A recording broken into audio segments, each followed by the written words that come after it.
Today on the Occult Detective, we're going to talk about Satanic Gothics.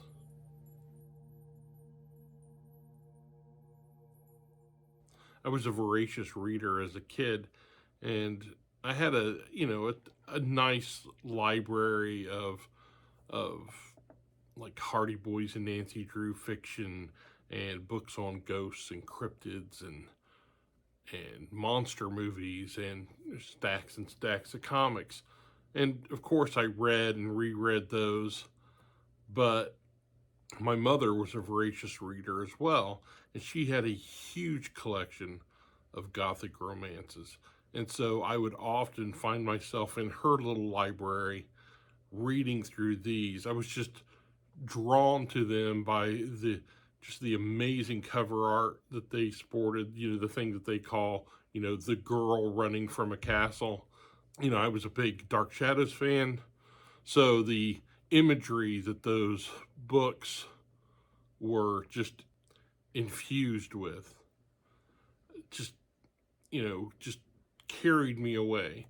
There's nothing more enticing than a heavy fog, twisted trees, beautiful women in thin gossamer gowns, with lurid, ghostly images in the background.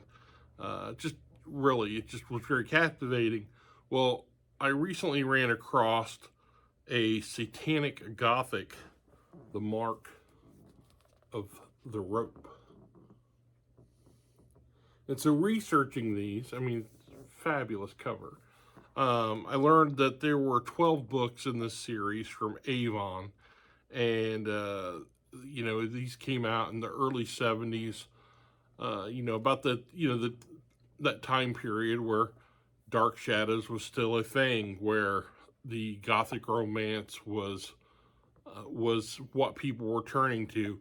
You had, in the movies, you had The Exorcist and Rosemary's Baby, and just all these, is where we were at in the 70s. And the Satanic Gothic was, Avon's attempt to capture that, that lightning in a bottle that was happening at that time period.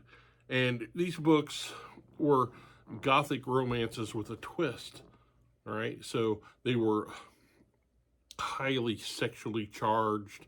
They were deeply infused with occult content.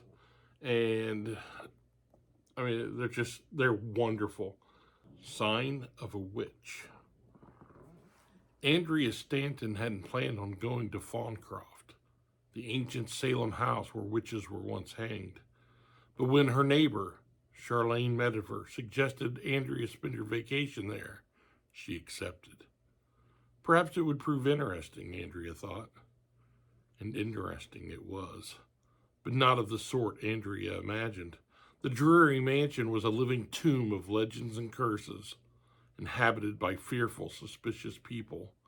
When one of them saw a mark on Andrea's neck, they knew who she was, and cast her as the prize in a fiendish ritual of exorcism and satanic evil.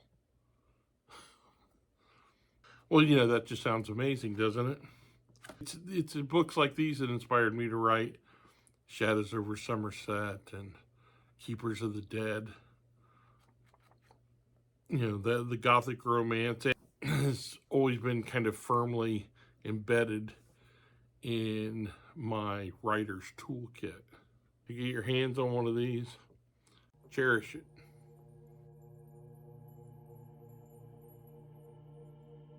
The spooky season is alive and well. Halloween looms. I hope you enjoy the rest of your October. That I hope many frightful nights lay ahead for you.